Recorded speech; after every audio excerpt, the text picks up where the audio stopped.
بسم الله الرحمن الرحيم. لا أقسم بيوم القيامة ولا أقسم بالنفس اللوامة أيحسب الإنسان أن لن نجمع عظامه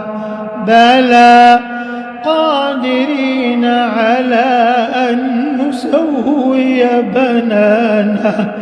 بل يريد الإنسان ليفجر أمامه يسأل أيان يوم القيامة فإذا برق البصر وخسف القمر وجمع الشمس والقمر يقول الإنسان يومئذ أين المفر كلا لا وزر إلى ربك يومئذ المستقر ينبأ الإنسان يومئذ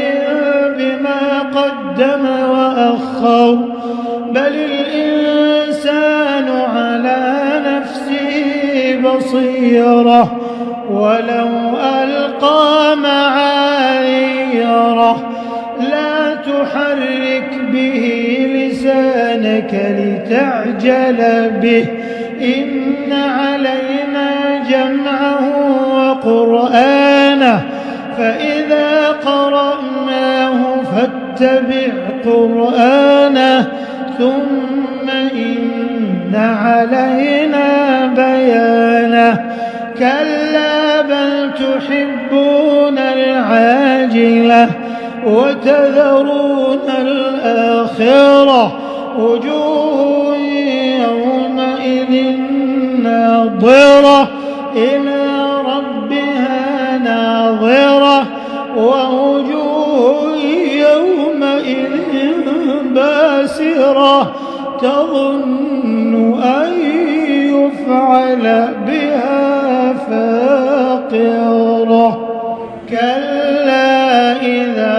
بلغت التراقي وقيل من راق وظن أنه الفراق والتفت الساق بالساق إلى ربك يومئذ المساق فلا صدق ولا صلى ولكن كذب وتولى ثم ذهب إلى أهله يتمطى أولى لك فأولى ثم أولى لك فأولى أيحسب الإنسان أن يترك سدى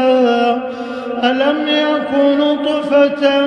من مني يمنى ثم كان علقة فخلق فسوى فجعل منه الزوجين الذكر والأنثى أليس ذلك بقادر على أن يحيي الموتى